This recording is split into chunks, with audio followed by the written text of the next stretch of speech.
You take care of the suit. What? I'll take care of the music.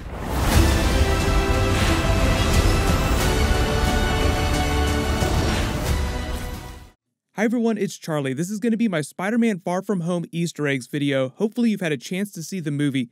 We're doing an IMAX ticket giveaway. All you have to do to enter is be a subscriber and leave your favorite Spider-Man moment on the video. So obviously, spoiler warning if you have not seen Spider-Man Far From Home yet, because we'll be talking about everything that happens during the movie. There's so many Easter eggs, I tried to restrict this to like the top 50 just to keep the video from turning into an hour long. Starting at the beginning, the Columbia logo actually matches to the statue that they're driving by on their way to the town in Mexico to investigate the Sandman attack. They do the exact same thing with the Indiana Jones movie, starting with Raiders of the Lost Ark, matching the logo to the opening shot of the movie. When they drive into the center of town, there's a bucket that reads 78 on it, which is an Easter egg for the 1978 Amazing Spider-Man TV series. It only ran for a couple seasons, it was very low budget, so it was very friendly neighborhood Spider-Man in service of that, so he was taking down street-level villains instead of doing really huge Sinister Six-level stuff.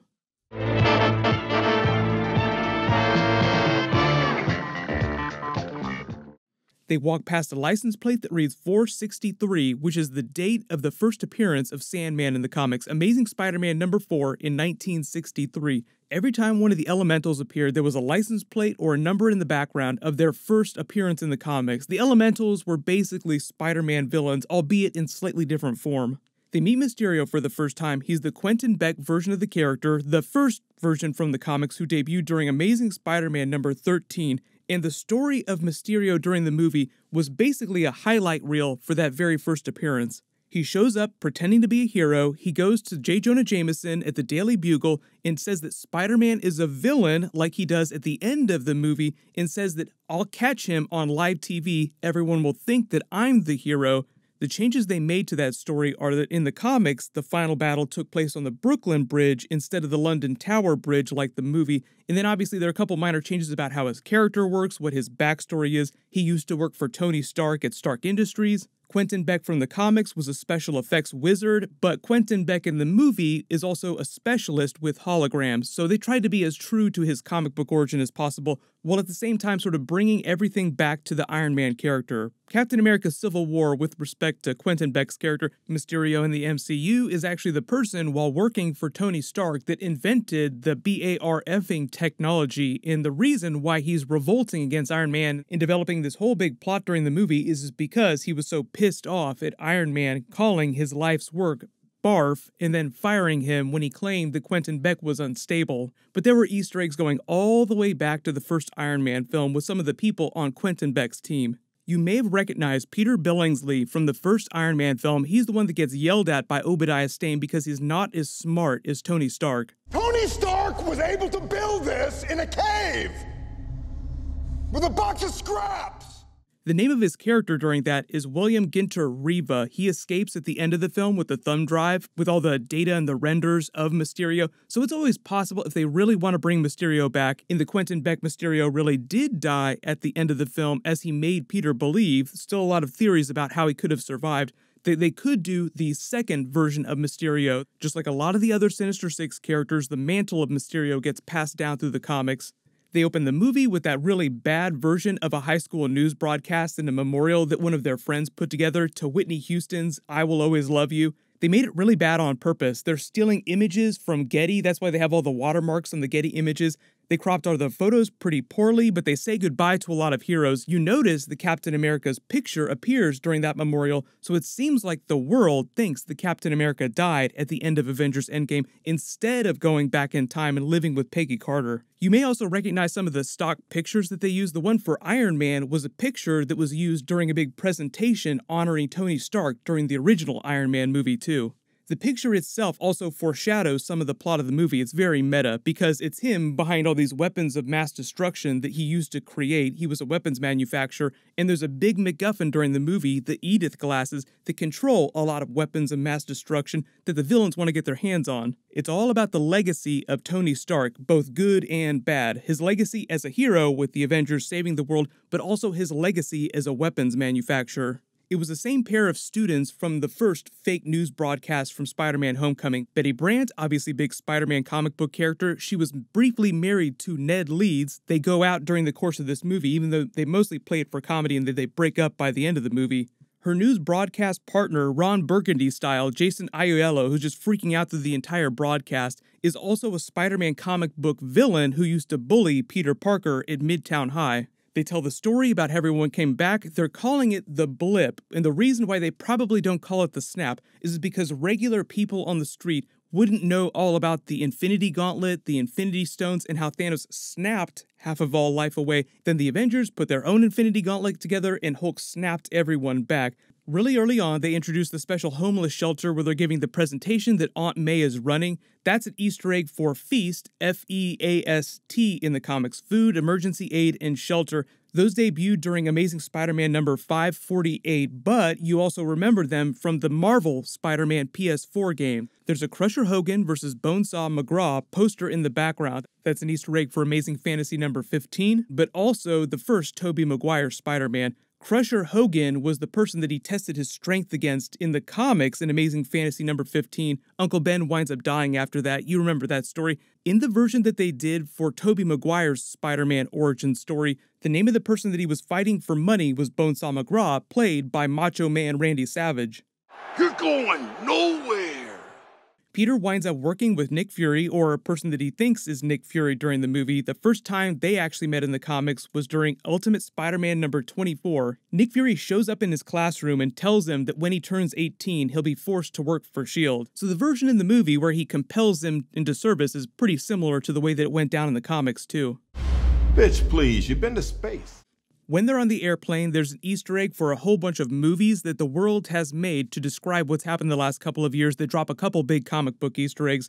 There's a movie called The Snap, so there are some people in Hollywood that are calling the event The Snap, even though everyone else really calls it The Blip. There's a movie called Finding Wakanda, because now Black Panther Wakanda has been revealed to the world. There's a Hunting Hydra movie, which seems like it's based on the events of Captain America Winter Soldier. There's a Nova movie with Dr. Eric Selvig, so that's where he's been this whole time. Nova is a PBS science show, but Nova is also a very, very big comic book character that Kevin Feige has teased they're developing a movie for during Marvel Phase 4. Then there's a movie about Iron Man called Heart of Iron, which is just a documentary about the life of Tony Stark.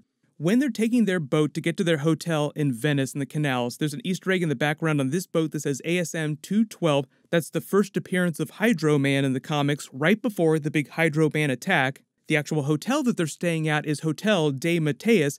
J.M. de Mateus has written a lot of really big comic book Spider-Man stories, probably the most famous one being Kraven's Last Hunt. Speaking of Kraven the Hunter, when Nick Fury takes him to his secret base and introduces him to Mysterio for the first time, he introduces him to a character named Dimitri, who's based on Dmitry Smernikov in the comics, aka the Chameleon. But the Chameleon character is also the stepbrother of Kraven the Hunter in the comics. When all the students get back from the Hydro Man attack and they're freaking out about what just happened, Flash drops a really big comic book Easter egg for Hydro Man, saying that a news blog is claiming that the person who is Hydro Man was Morris Bench, who fell off a ship and got into an accident with an experimental generator. He's basically telling the original comic book origin story for Hydro Man, but obviously the Elementals are a very different spin on those characters from the comics. Mysterio gives him this big explainer about the multiverse. He names our Earth as 616, and even though Mysterio is lying during the movie, technically he's not lying about the existence of the multiverse. He's just lying about being from another Earth. Mysterio is very much from our Earth because he used to work with our version of Tony Stark. The Earth that he says he comes from, Earth 833, is actually Spider UK's Earth during the Spider-Verse comics, and even Peter's new costume, the Steve Ditko-looking costume, has some highlights that make it look a little bit like Spider UK's suit. The 616 universe, everyone knows, is the main comic book universe of the comics, which is a big term because the MCU up to this point had believed to have been in a slightly different version of the universe, so this is a huge change to that canon. When the students are walking around Venice, there's a sign that says Calle Sterno, which is meant to be a street sign, but it's also a reference to comic book writer Roger Stern, who wrote Spider-Man comics for a long time, starting with Spectacular Spider-Man number 43. There's street signs for a whole bunch of other comic book writers. Calle Slotto, pretty obviously a reference to Dan Slott. Calle Bendiso, which is a reference to Brian Michael Bendis. Kaye Michelinio, which is a reference to David Michelin, who wrote Amazing Spider-Man around the Venom Carnage Todd McFarlane era. Kaye G. Convallo, which is a reference to Jerry Conway, who wrote the very famous story about Gwen Stacy dying. There was a reference during the film when Mysterio holds up a hologram of MJ on the Eiffel Tower, sort of their way of referencing the death of Gwen Stacy from the comics. During the movie, MJ wears a shirt with a tiger on it. So many tiger references you can point to. Go get him, Tiger. Face it, Tiger. You just hit the jackpot. Obviously, she is meant to be the new version of MJ, albeit a very different twist on the character than we've seen before. The Edith glasses that Iron Man winds up giving to Spider-Man stand for "Even dead, I'm the hero." The all-black stealth suit that he winds up getting during the movie is an Easter egg for the Spider-Man Noir black suit, which debuted for the first time during Amazing Spider-Man number 650. During the big Molten Man fight, there's an Easter egg that says ASM 28965, which is an Easter egg for the first appearance of Molten Man in the comics, Amazing Spider-Man number 28, during 1965. MJ figuring out that Peter Parker was Spider-Man is also a comic book Easter egg for Amazing Spider-Man number 258, where the writer and the artist reveal that Mary Jane had known Peter Parker was Spider-Man for a long time. When Spider-Man is making his brand new suit, it's a big Easter egg for Iron Man making his Iron Man suit during the first Iron Man film. Oh, I love Led Zeppelin, and he plays AC/DC because Iron Man played AC/DC when he was making Iron Man stuff. He puts his hand down into the hologram the same way that Iron Man put his hand down into the hologram. It's meant to be almost a shot-for-shot mirror of that original Iron Man scene. He pulls up a display, everything that you have on Spider-Man, and all these suits flash on the screen, most of them big comic book Easter eggs. You see the classic red gold Iron Spider comic book suit. You see the Velocity suit, which is actually a big suit during Marvel's Spider-Man PS4 game. Then he combines a lot of elements from his earlier versions of the suit to make the brand new Steve Ditko red and black suit. At the very end of the movie, in the final post-credit scene, Talos reveals that there are Kree sleeper cells on Earth. They could use that for a big secret invasion twist in a future Avengers movie. There was a big Avengers Endgame, Captain America, Thor hammer Easter egg during that big drone fight. He picks up the arc reactor, swings it around, then picks up part of a car door to use as a shield in the exact same motion that Captain America was making when he was wielding Mjolnir against Thanos during their first big fight. Spider-Man losing his quote-unquote Peter tingle during the movie is also a bit of a reference to the Spider-Man No More storyline that they did from the comics during Tobey Maguire's Spider-Man 2, where for a very brief period during the movie, he kind of loses his abilities because he's doubting himself so much until he gets it back by the end of the film. The big final fight on London Tower Bridge with him dancing through all the drones, trying to destroy them all. Also a nice wink at Tobey Maguire final fight with Green Goblin dancing through all of his projectiles. When he goes on the date with MJ at the very end of the movie, he starts taking selfies of himself while he's swinging around. That's a bit of an Easter egg for Marvel's Spider-Man PS4 game, where you can actually take selfies during the game while you're swinging around.